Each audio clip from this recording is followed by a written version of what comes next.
Hello everyone, the Big Easy Chef here. This time we're going to be cooking corned beef. I'm pretty excited to show you this method of cooking corned beef.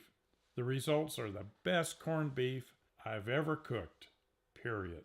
This method is foolproof and the corned beef comes out tender and just perfect and juicy. I took the idea from ancient cooking. You know, back in time, meat was cooked in pits. They would dig a pit and place some rocks in the pit, and then start a fire. The fire would heat the rocks. They would wrap the meat and place it on the hot rocks, and then cover it up with dirt. After several hours, most of the time overnight, they would dig up the meat and unwrap it, and end up with meat that was juicy and tender. So I thought about this, and thought about digging a pit. But I didn't know how this was going to happen. I thought about getting a warthog to dig the hole, then realized this could go sideways in more than one way. And then I thought about starting digging a hole and then going Tom Sawyer on it and having someone else dig it. Then realized I have a pit inside of my house already. It's the stove. So why not wrap up some meat and place it in a somewhat warm oven and cook it overnight? And guess what? It worked. So today, I'm going to show you how to cook this corned beef using this method. And you're going to be amazed. I also have experimented with other meats using this method, and the results were amazing. I'm pretty excited to show you these results in future videos. Okay, let's not waste any more time. Why don't you and I run into that kitchen and see what's a-shaking and get to baking. I started with a corned beef that I cured myself. I have a video on how to cure corned beef. I'll put the link down below. I soaked this corned beef in cool water to get rid of some of the curing salt, and this makes the corned beef a little less salty. This piece of meat weighed a little over 7 3/4 pounds. This cut of the brisket is called the point. You have a flat and a point on the brisket. The point is the thicker part of the brisket, and it has more fat. And we all know what more fat means. More flavor and nice moist meat. I started by wrapping the corned beef in parchment paper. I used 2 large pieces.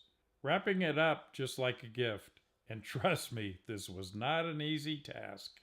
Then I wrapped it in foil, again using 2 large pieces. I wrapped it tight and tried sealing it as tight as possible, crimping it over on the ends. Next, I placed the package in a large roasting pan. No matter how tight you seal this package up, it's still going to have juice leaking out. You can trust me on that. I set the oven at 200 degrees Fahrenheit and placed it in the oven at 10:30 p.m. at night. This way it can cook all night long. This is a slow roasting method. At 7:30 a.m., I shut off the oven and took the corned beef out. Now at this point in time, you don't want to unwrap the corned beef. Keep it sealed. This is an important part of the process. I let the corned beef set out for 2 hours. You could unwrap it at this point and eat it, but I wanted it later, so I placed it in the refrigerator for the next night. You could have it the same night for dinner. Okay, so now we're at the next night. It's time to unwrap our gift. And I'm pretty excited to say the least and can hardly wait. Can you see all of the juice that leaked out? And I didn't even take a peek at this meat. It has been wrapped tight the entire time. Okay, this looks great. It looks like corned beef. Just what we wanted. And somewhat hard to unwrap. I have these gloves on. I'm wearing them so I can remove them to operate the camera and not have to wash my hands every couple of minutes. Oh, the sacrifices I make for you guys. Can you see just how perfect this corned beef came out? Just the right amount of fat. And it's tender and nice and pink. I can tell you this corned beef is going to melt in your mouth. Oh, I'm so happy right now. It just can't get any better than that.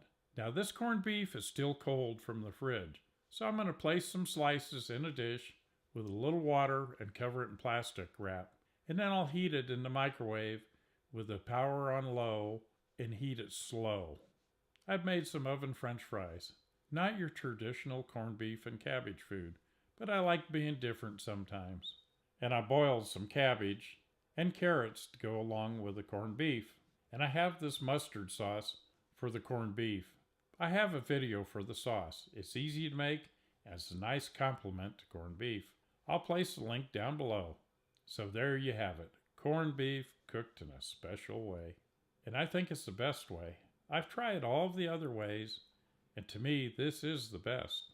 Something new. Give it a try, and you'll be glad you did. Okay, now you know what time it is. It's time to dig in. If you haven't subscribed, now is the time to do so. And if you have, thank you for your subscription. I'll be having some great new recipes in the near future, so stand by. Remember what they say, you are what you eat, so eat healthy.